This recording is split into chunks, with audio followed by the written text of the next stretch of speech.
पूर्वांचल में चंदौली की सियासत के मुख्य केंद्र सैयद राजा विधानसभा की हाट सीट पर इस बार बदलाव की मजबूत लहर देखी जा सकती है, जहां बहुजन समाज पार्टी के कर्मठ और लोकप्रिय जननेता स्वतंत्र प्रकाश दुबे पूरे जोर शोर के साथ मैदान में उतर चुके हैं।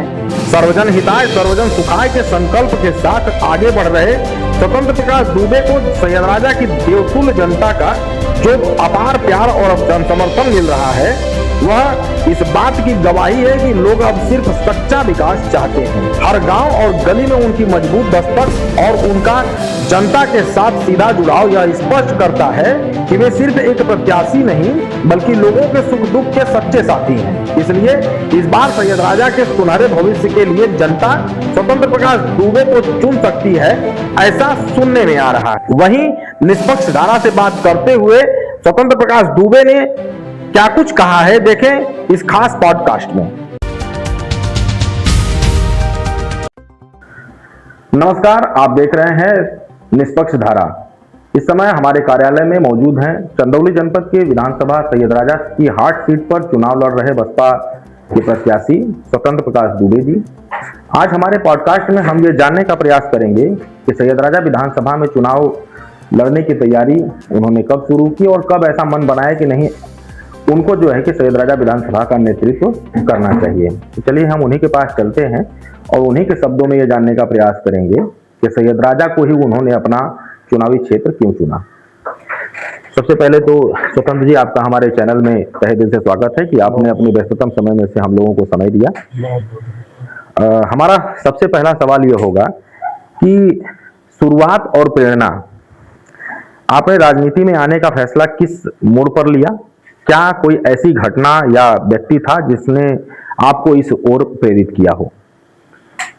देखिए, जहाँ तक मेरा अपना मानना है कि सैयद राजा विधानसभा या ये चंदौली जिला, ये मेरी पैतृक भूमि है।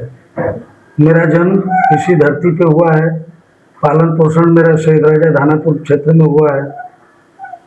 और जहाँ तक बात है चुनाव लड़ने की, तो ऐसे कई मौके क्रिएट किए गए कि चूंकि एक आम आदमी चुनाव वगैरह के बारे में सोचता नहीं है जल्दी, लेकिन ऐसे मौके क्रिएट किए गए वर्तमान सत्ताधारियों की व्यवस्था में कि आज यह आम परिवार का लड़का, एक साधारण गरीब परिवार का लड़का, अपने समाज, अपने परिवार और अपने विधानसभा की इज्जत मान प्रतिष्ठा बचाने के लिए आज खुद एक विधानसभा का दावेदार बन के बैठा हुआ है। और जहाँ तक मैंने देखा है कि लोग सैयद राजा विधानसभा को अपना चुनावी क्षेत्र तो चुने, लेकिन सैयद राजा विधानसभा की खुशहाली के लिए काम करने की बात हो तो उसमें इनकी कहीं न कहीं शून्यता दिखाई देती है मुझे। आपके क्षेत्र की ऐसी प्राथमिकताएं क्या हैं या तीन ऐसी बड़ी समस्याएं क्या हैं जिनको यदि आपको दिखता हो और सैयद राजा विधानसभा की जनता यदि आपको अब एज ए विधायक के रूप में अगर चुनती है तो अपने कार्यकाल के 100 दिनों के अंदर उन तीनों कार्यों को आप कराने में सक्षम हो पाएंगे? देखिए, ये नहीं कहा जा सकता कि 100 दिनों के अंदर, क्योंकि मेरे सैयद राजा क्षेत्र की बहुत सारी समस्याएं हैं जो जमीन से जुड़ी हुई हैं। आज मैं आपको निश्चित करता हूं, आप क्षेत्र में निकल जाइए, क्षेत्रों को भ्रमण करने की इच्छा से मुख्य मार्गों को छोड़ के सैयद राजा विधानसभा की जितने भी ग्रामीण संपर्क मार्ग हैं वो पूरी तरह से खस्ता है। आज आप वहां पे जाएंगे तो पहले हम लोग देखा करते थे कि सड़कों पे गड्ढे हैं कि गड्ढे में सड़कें, आज वही हाल हुआ है। कम से कम सैकड़ों गांव ऐसे हैं जिनमें पानी की निकासी का कहीं कोई विकल्प नहीं है, और प्रत्येक गांव में ऐसे बहुत से परिवार हैं जिनको बताया तो यह जाता है कि नहीं, ये फला योजना, फला कार्ड, इससे इनको बहुत राहत मिल रही है, लेकिन वास्तव में जो उसके असली हकदार हैं उन तक वो सुविधा नहीं पहुंच पा रही है। और अगर हमारे परिवार ने, हमारे सम्मानित जनता ने हमको यह मौका दिया तो मैं अपने 5 साल के कार्यकाल के दरमियान विधानसभा सैयदराजा में ऐसा कोई काम नहीं छोड़ूंगा जो किसी अगले विधायक को करने के लिए बचेगा। फिर जो भी विधायक होंगे वो सिर्फ एक खाना पूर्ति करते जाएंगे, क्योंकि सैयदराजा विधानसभा में कोई भी काम 5 साल के कार्यकाल में मेरे बचेगा नहीं। अभी तो कहते हैं कि टिकटों में भी बड़ी उठापटक देखने को मिल जाती है। अभी विधानसभा के चुनाव में भी काफी समय है। क्या आप आश्वस्त हैं कि आपका टिकट कंफर्म है? देखिए, समय तो नहीं है बहुत विधानसभा में, और चूंकि मैं जिस राष्ट्रीय पार्टी का अपनी विधानसभा में प्रतिनिधित्व कर रहा हूं बहन जी के आशीर्वाद से, देखिए बहुजन समाज पार्टी एक ऐसी पार्टी है कि जिसमें कोई भी ये कुछ नहीं कह सकता कि ये मेरे चाहने या ये मेरे करने से हो जाएगा।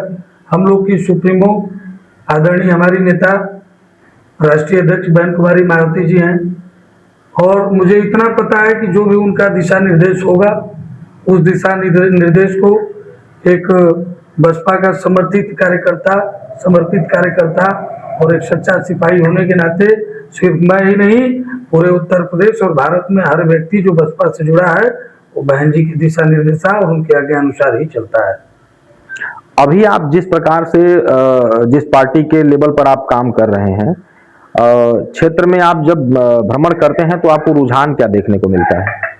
रुझान का ये है श्रीमान जी की रुझान से ज्यादा हमको अपने क्षेत्र में प्रेम और अपनत्व दिखता है, और जनता जो भी हमारा परिवार हमसे जुड़ता जा रहा है वो किसी लालचवश नहीं, क्योंकि मेरे पास देने को कुछ है नहीं, एकदम साधारण परिवार का मैं प्रतिनिधित्व करता हूं अपने परिवार का, एक पैसा मुझे किसी को देना लेना है नहीं, लेकिन जनता का जो प्रेम, जो अपनत्व, जो अपनापन हमको मिल रहा है, उससे स्थिति कहीं न कहीं स्पष्ट है कि 2027 में बहुत बड़ा फेरबदल सिर्फ सैयदराजा विधानसभा में नहीं अपितु पूरे उत्तर प्रदेश में होने जा रहा है। आप ऐसे प्रत्याशी हैं जो आप ये बात कह रहे हैं कि हमें पैसा देना लेना नहीं है और चुनाव तो पूरी स्वच्छता के साथ लड़ना है, जबकि आज की राजनीति कहीं न कहीं धन बल और बाहुबल से प्रेरित नजर आती है। उस परिवेश में आप अपने आप को कैसे सिद्ध कर पाते हैं कि नहीं, सैयदराजा विधानसभा से आप एक उचित प्रत्याशी के तौर पर आ रहे हैं? देखिए, बात धन बल और बाहुबल की अगर की जाए तो बाहुबली अगर किसी को कोई बनाता है तो वो है जनता। वो हमारा यही सम्मानित परिवार है, हमारी यही जनता है कि जिसको अपने हाथ से आशीर्वाद दे दी और जिसको अपने हाथ पे उठा ली, वो लोग जो इसी विधानसभा से चुनाव जीते और यहाँ की जनता ने सप्रेम उनको अपनाया, लेकिन वो आज कहीं न कहीं बाहुबली बने फिरते हैं, बहुत पूंजीपति हैं।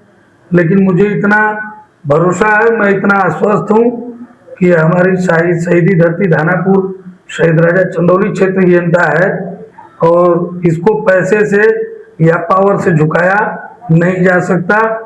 यह हमारा परिवार कहीं न कहीं प्रेम का भूखा है और जिसको अपना मानता है उससे सैयद बहुत प्रेम करता है।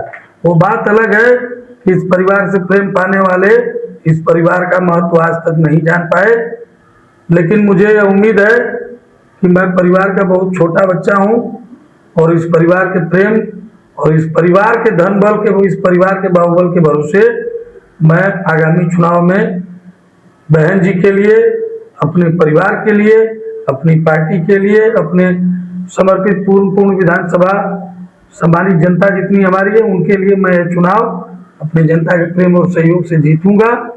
इसके लिए हमको पैसे और बाहुबल की कोई जरूरत नहीं है। सुपन जी, इस समय जिस पार्टी से आप लड़ रहे हैं उस पार्टी का मात्र एक विधायक है आपके बलिया में, और लोकसभा में एक भी सीट नहीं है, और पार्टी को लोग एक तरीके से अब ये कह रहे हैं कि हम लोग भी क्षेत्र में पत्रकारिता के तौर पर जब घूमते हैं तो लोग कहते हैं कि बसपा अब बुझती हुई नजर आ रही है। इस पर क्या कहेंगे आप? देखिए, बसपा कोई पार्टी नहीं है, बहुजन समाज पार्टी ये हमारे महापुरुषों की, हमारे संतों की, हमारे गुरुओं की, समाज के जितनी गलत विचारधारा थी उनके खिलाफ एक मिशन है, एक लड़ाई है, और कभी भी बहुजन समाज पार्टी बुझेगी नहीं। और आपको ये बता दूं कि किसी भी गिनती की शुरुआत, आपने कहा कि लोकसभा में हम लोग शून्य हैं, तो शून्य के बाद पहली संख्या 1 नंबर से ही शुरुआत होती है। किसी भी बड़ी से बड़ी लड़ाई और बड़ी से बड़ी चढ़ाई की पहली स्टेप, पहली सीढ़ी 1 नंबर से शुरू होती है। और यह उम्मीद है कि जहां आज हमारे एक विधायक बड़े भाई माननीय उमाशंकर सिंह जी, सिर्फ एक विधायक आज पूरे उत्तर प्रदेश के जितने सत्ताधारी विधायक हैं सब पे भारी है। कहीं न कहीं आप जाके बलिया क्षेत्र का विकास देख सकते हैं जो हमारे बड़े भाई माननीय उमाशंकर सिंह जी ने कराया है। और आज एक है, 2027 में 1 से हम लोग 300 पार करेंगे और उम्मीद है कि 2029 में वो जो शून्य की संख्या लोकसभा में है वो भी बदल जाएगी। स्वतंत्र जी, ये हमेशा एक युवा जनप्रतिनिधि से युवा भी काफी उम्मीदें रखते हैं।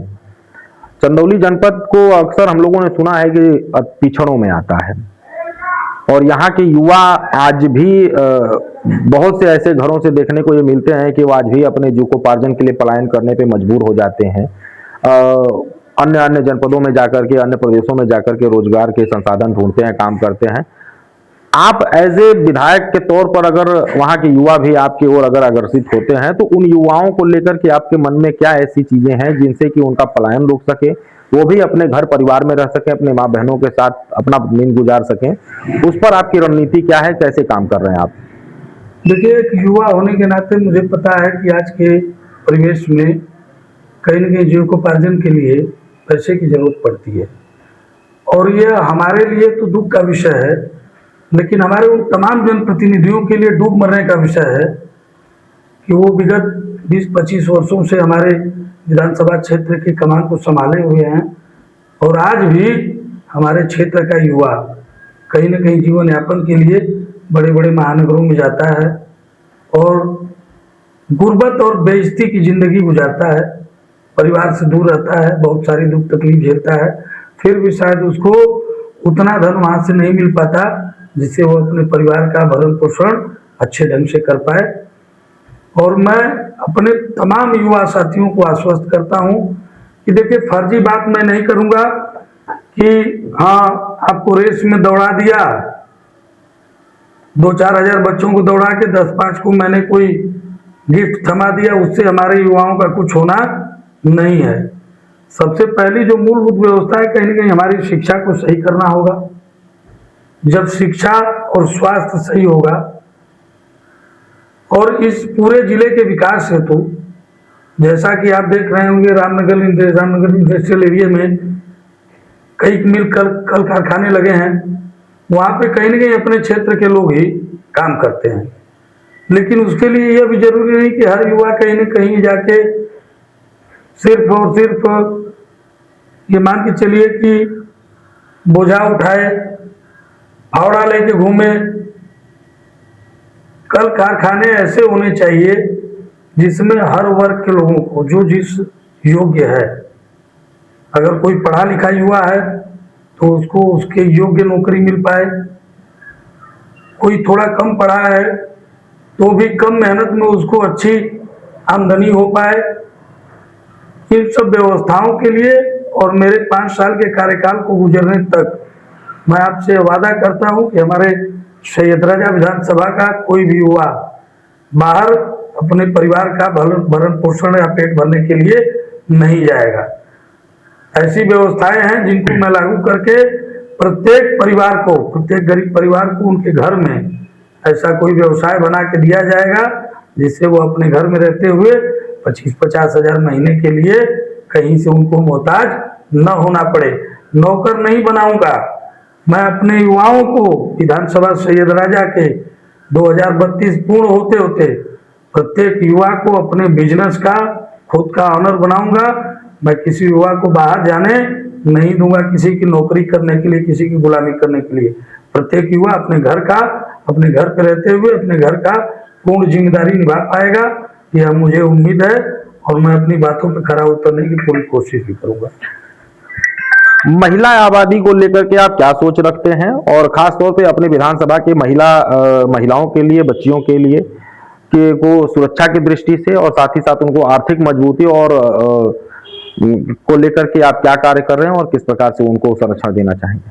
देखिए, जहाँ तक मुझे लगता है कि वर्तमान सरकार कहती तो है कि हमने महिलाओं को बहुत सुरक्षित कर दिया है, लेकिन ये वर्तमान सरकार के ढकोसले साबित होते हैं। आज भी हमारी बहन बेटियाँ, हमारे परिवार की महिलाएं अपने घर में भी कहीं न कहीं सुरक्षित नहीं है। वो बाहर निकलती हैं तो कहीं न कहीं डर लगता है उनको। क्षण क्षण में क्या होने वाला है ये कोई नहीं जानता, लेकिन आज की डेट में उत्तर प्रदेश अपराध से फलीभूत होकर अपराध को आप मानिए कि जड़ से मजबूत करने में जुटा है। हमारे मुखिया तो कहते हैं कि हमने अपराध विहीन क्षेत्र कर दिया, अपराध विहीन प्रदेश कर दिया, लेकिन वो कौन सा ऐसा क्या चीज खाते हैं जिससे उनको वास्तविकता नहीं नजर आती कि जहां वो कहते हैं कि मैंने अपराध मुक्त कर दिया। अरे हाँ, किसी एक जाति या किसी जाति विशेष के लोगों को मारना और जेल में डालना अपराध मुक्त नहीं कहा जा सकता। वहीं एक जाति के लोग पूर्ण रूप से फलीभूत हो रहे हैं, खा खेल हंस खेल रहे हैं, बड़ी बड़ी गाड़ियां, बड़े बड़े हेलीकॉप्टर, घोड़े, हाथी क्या क्या आ रहे हैं, और अगर उनकी पूरे जीवन को आप देख लें तो सिर्फ और सिर्फ अपराध से भरा हुआ है। और आज वही लोग प्रदेश सरकार में माननीय बने हुए आनंद ले रहे हैं। और मैं आपको ये भी बता दूं कि हमारी महिलाएं भी अपने परिवार की रोजी रोटी के लिए कुछ करने में सक्षम हैं। ये जो 4 किलो 5 किलो 10 किलो अनाज दिया जा रहा है, इससे किसी का कुछ होता नहीं है। वो महिलाएं अगर उनको घर में कुटीर उद्योग, घरेलू उद्योग, लघु उद्योग मिलता है तो महिलाएं सक्षम हैं कि कहीं ना कहीं अपने परिवार के पालन पोषण में वो हर स्तर से अपनी भूमिका निभा सकती हैं। और सुरक्षा के लिए तो देखिए, मैं महिलाओं को अबला नहीं कहता। ये वही मातृशक्ति, ये वही नारी शक्ति, ये वही महाशक्ति है जिनसे हमारे आप जैसे न जाने कितने लोगों ने जन्म लिया होगा। ये वही नारी शक्ति हैं जिनके गर्भ से न जाने कितने महापुरुष, कितने क्रांतिकारियों ने जन्म लिया होगा। तो मैं तो इनको कोटि कोटि प्रणाम करता हूँ। ये अपनी सुरक्षा स्वयं कर लेंगे वक्त आने पे। अभी जाति पे आपने बात किया और इस समय जाति विशेष को ही लेकर के पूरे देश में भूचाल मचा हुआ है।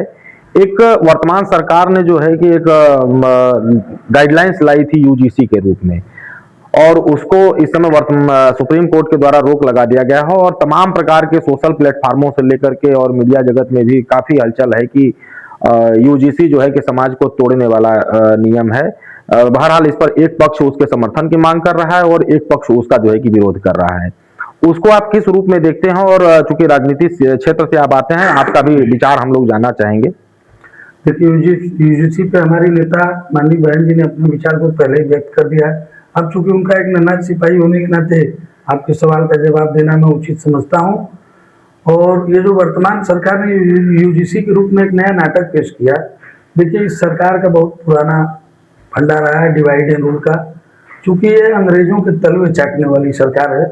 ये वही भारतीय जनता पार्टी आरएसएस की सरकार है जो अंग्रेजों के तलवे चाट के आज अपनी पार्टी को बचाई। ये वही आरएसएस या ये वही भारतीय जनता पार्टी है। आरएसएस के नागपुर के कार्यालय पे 52 वर्षों तक इन्होंने कभी राष्ट्रीय तिरंगा फहराया नहीं। ये पहले जब सत्ता में आए थे तो हिंदू मुस्लिम करके आए।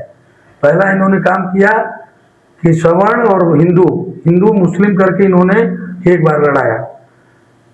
फिर इन्होंने यादव दलित करके लड़ाया। आज ये सवर्ण बनाम दलित जो करना चाहते हैं, ये इनकी गंदी मानसिकता का एक प्रमाण है कि ये भाई भाई को लड़ाने वाली सरकार है। ये सरकार बाप बेटे को लड़ाने की स्थिति रखती है। सरकार पति पत्नी को लड़ाने वाली है। तो ये सरकार वर्गों में, एक तो कहते हैं कि बट गए तो कट गए, और बांटने की राजनीति रणनीति ये खुद करते हैं। इनको ये नर पिचास हैं। ये जब तक खून लोगों का नहीं पीते हैं तब तक इनका पेट नहीं भरता है।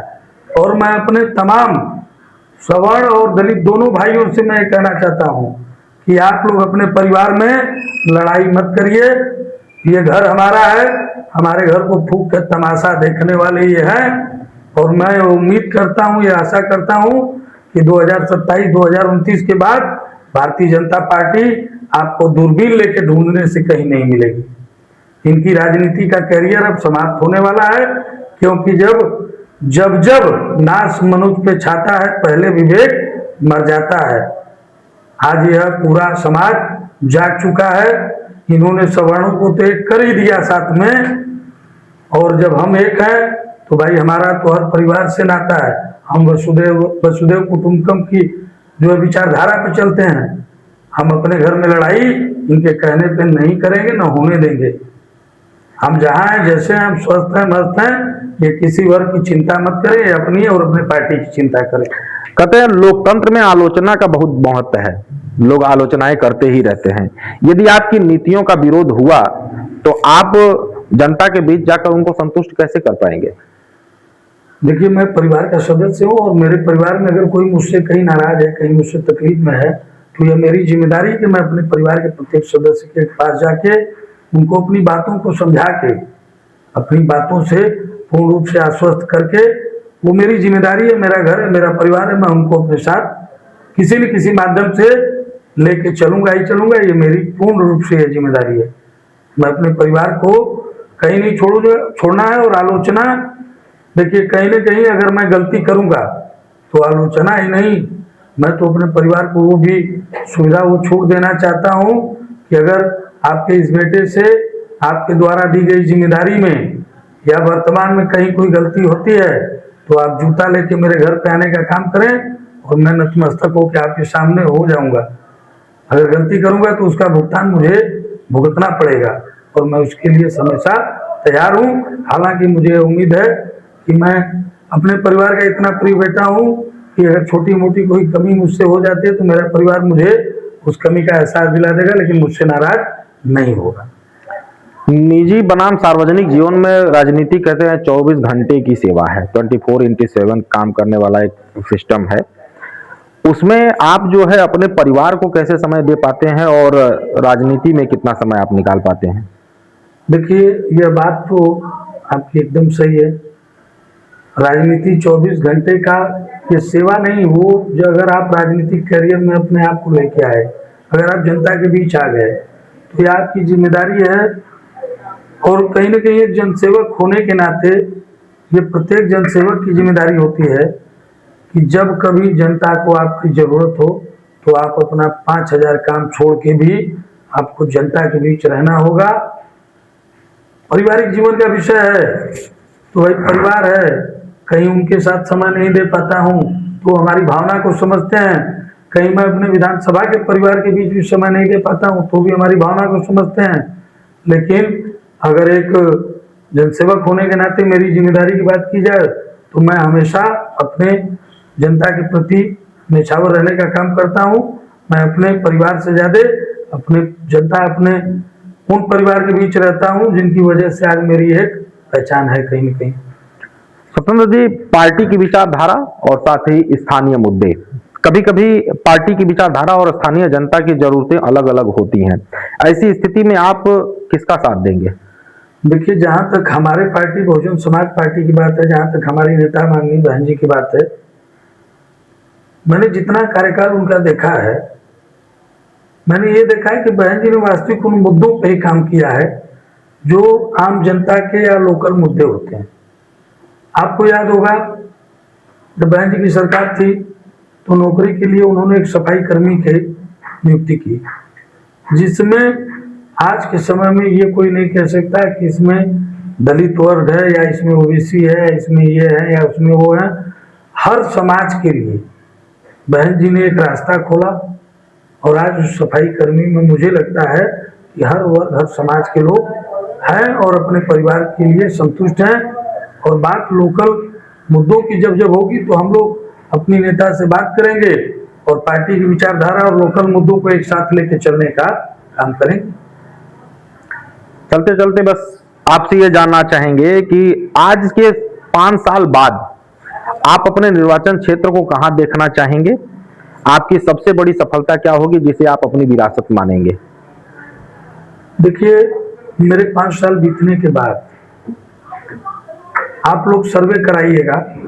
मुझे लगता है कि ये कहने की बात नहीं है, जब मेरे 5 साल का कार्यकाल गुजरेगा तो हर वो काम जो मेरे 5 साल के कार्यकाल में किया जाएगा वो खुद में मेरी नहीं इस विधानसभा सैयद राजा की जनता की उपलब्धि होगी और उपलब्धियां इतनी होगी कि विरोधी गिनते गिनते थक जाएंगे। मैं आपको एक छोटा सा विषय बता रहा हूं। आज हमारे विधानसभा क्षेत्र में कहीं न कहीं पंप कैनाल के लिए बहुत मारामारी होती है। आप भी देखते होंगे, रोज आए दिन कहीं यहाँ का पंप कैनाल, कहीं वहां का पंप कैनाल। और अनाज नहीं होगा तो जनता घास नहीं खाएगी। खाने के लिए अनाज की जरूरत होती है। ये सरकार तो चाहती है। हम लोगों ने बहुत पहले फिल्म देखी थी आज का अर्जुन, जिसमें बोरे के बोरे अनाज देते थे अमरीश पुरी साहब और बाद में सबकी जमीनों के अंगूठा ले लेते थे। तो ये सरकार तो यही चाहती है कि बिजली पानी ऐसी कोई भी व्यवस्था हो जो किसानों से जिसका फायदा हो। कहने को ये कहते हैं हमने ट्यूबवेल लगा दिया, हमने 24 घंटे बिजली कर दी, हमने तमाम पानी कर दिया। अभी हमारे क्षेत्र में विगत 2 वर्षों से जो भी फसलों की स्थिति है आपसे कुछ छिपा नहीं है। मैं एक उपलब्धि ऐसी जरूर करूंगा कि मेरे 5 साल के बाद जब मेरा कार्यकाल खत्म होता है तो किसी भी किसान को पानी के लिए, अपनी फसल को बेचने के लिए, किसी विद्यार्थी को हायर एजुकेशन के लिए बाहर नहीं जाना पड़ेगा, किसी भी व्यक्ति को कमाने के लिए बाहर नहीं जाना पड़ेगा। तमाम रोजगार होंगे, स्वास्थ्य सुविधाएं बहाल होगी, शिक्षा सुविधाओं पर विशेष ध्यान दिया जाएगा और सर्वांगीण विकास के लिए सैयद राजा विधानसभा के हम कार्य करेंगे। इसके लिए मैं पूर्ण रूप से वचनबद्ध हूँ। स्वतंत्र जी, सैयद राजा विधानसभा में जो अभी वर्तमान में जो सरकार और वर्तमान सरकार के जो सिटिंग विधायक हैं, उनके कार्यकाल से एक पार्टी विशेष से अलग हट करके अगर आप कोई सोच रखते हैं तो क्या आपको लगता है कि कुछ कार्य विधानसभा में हुए हैं? देखिए, मैं तो विगत काफी समय से इन लोग के साथ राजनीति में भी सक्रिय था, इनके सहयोगी के तौर पर कह लीजिए। ऐसा है कि आप भाई, जब मैं भारतीय जनता पार्टी में था तो भारतीय जनता पार्टी के कार्यकर्ता कहते थे, ये लोग जो भी माने मुझे, लेकिन मैं इन लोग के साथ बहुत समय से रहा हूं। और आज पार्टी को अगर मैं एक तरफ करके अपनी निजी राय देता हूं तो मेरी लड़ाई का मुख्य कारण यही था कि ये लोग कहीं ना कहीं अपने काम में विफल हो गए थे। ये 2 लोग हैं जो एक दूसरे से आपस में ताल्लुकात रखते हैं और हमारी सैयद राजा विधानसभा के लगभग मान के चलिए, ये सकरडीहा अलग हुआ उससे पहले से, सकरडीहा सैयद राजा अलग हुआ उससे पहले धानापुर विधानसभा थी। तो धानापुर विधानसभा के समय से और आज तक ये लोग 20 वर्षों से तकरीबन हमारी विधानसभा को सिर्फ गुमराह किए और इन लोगों ने कोई ऐसा काम किया नहीं जिसको ये कहा जा सके कि एक विधायक होने के नाते या विधायक जो पावर, एक एमएलए की जो पावर होती है उस पावर के नाते, एक एमएलए होने के नाते जो काम करना चाहिए वो काम इन्होंने कभी नहीं किया। हमारे एक पूर्वज थे, हमारे आदरणीय थे, हमारे आप ये कह लीजिए कि जो हमारी व्यक्तित्व है, हमारी विचारधारा है, उसमें उन्होंने बहुत अपना ऊंचा स्थान रखा। पंडित कमलापति त्रिपाठी जी। एक विधायक क्या होता है या एक राजनेता की कितनी क्षमता होती है, आपने देखा कि वो कमलापति त्रिपाठी जी ने अपने शासनकाल में करके दिखाया। लोग कहते हैं कि कांग्रेस ने सब बेच दिया, ये किया, या कांग्रेस ने क्या किया। वो कमलापति त्रिपाठी जी कांग्रेस के ही नेता थे। जो उन्होंने कर दिया, आज तमाम सुविधा होने के नाते और तमाम व्यवस्था होने के बावजूद वर्तमान के सिर्फ सैयद राजा के नहीं, कई आसपास लोकल विधानसभाएं जहाँ के प्रतिनिधि अपने आप को जीरो महसूस कराते हैं। और मैंने तो भाई अपने परिवार को बचाना उचित समझा। मैं अपनी विधानसभा का विनाश होता नहीं देख सकता इनके हाथों से, क्योंकि मैं एक शहीदी धरती का लाल हूँ। हमारे खून में ही कहीं न कहीं क्रांतिकारी भाव है। ये भारत देश आज़ाद हुआ होगा 1947 में, लेकिन आपको जानकारी होगी कि हम लोग 1942 में ही दानापुर थाना फूंक के अपने आप को आज़ाद घोषित कर दिए थे और हम लोग 1942 में आज़ाद हुए। तो जब 200 वर्षों के अंग्रेजों को हमने 5 साल पहले भगा दिया, तो ये तो मात्र 10-20 साल के आए हुए अंग्रेज हैं, ये भी चले जाएंगे क्योंकि ये इनका घर नहीं है। ये बाहर से आके राजनीति करना और घर का तकलीफ हो ही जानेगा जो घर वाला होगा, बाहर वाला क्या जाने घर वालों की पीर। तो अभी लोग का समय आ गया है, वोट करेगी, न नोट पे न दारू मुर्गे पे। इस बार का वोट विकास के लिए और बहन जी को लाने के लिए होगा। अब पॉडकास्ट हम लोग समाप्ति के तौर पे है। जाते जाते अपने विधानसभा से आप जितनी दमदारी के साथ आप तैयारी कर रहे हैं, उसी दमदार आवाज में अपनी जनता को क्या आप अपील करना चाहेंगे? कैसे सैयदराजा विधानसभा की जनता आपसे अट्रैक्ट हो, आपके विचारों से प्रभावित हो, और जिन मुद्दों को लेकर के आप राजनीति अखाड़े में उतरे हुए हैं, उस पर वो किस प्रकार से समर्थन दे, उस पर आप अपनी अपील। अपने संपूर्ण सम्मानित विधानसभा सैयदराजा के परिवार से मैं बस एक अपील करना चाहता हूं कि आपने तो वो करके दिखाया जो आज तक सैयदराजा विधानसभा में कभी संभव नहीं हुआ। सिर्फ एक परिवार के नाते हैदराबाद से चल के आए हमारे किसी भाई को आपने निर्दल चुनाव जिताने का काम किया। हाँ, बात की बात है, वो अपने वादों पे कितने खरे उतरे, वो परिवार की जरूरतों को कितना समझे, ये तो नहीं कहा जा सकता। लेकिन इसी परिवार का एक सदस्य होने के नाते देखिए, अपने परिवार से बहुत कुछ नहीं कहना चाहूंगा, क्योंकि हमारा परिवार बहुत ही समझदार है।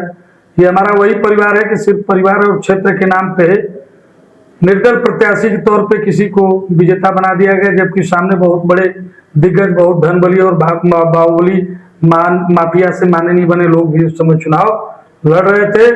तो जहां तक मुझे उम्मीद है, और सिर्फ अपने परिवार से इतना कहना चाहता हूं कि इस परिवार का एक बेटा होने के नाते मैं एक बार आपसे अपनी जिम्मेदारी मांगता हूं, 5 साल के लिए अपने बच्चे का चुनाव जरूर करें। और मैं यह उम्मीद करता हूं और आपको विश्वास भी दिलाता हूं कि इन 5 सालों में ऐसी कोई गलती नहीं करूंगा जिससे मेरे परिवार के दामन पे किसी भी तरह का दाग आए, और मैं अपने परिवार की पूर्ण ईमानदारी से सेवा करूंगा।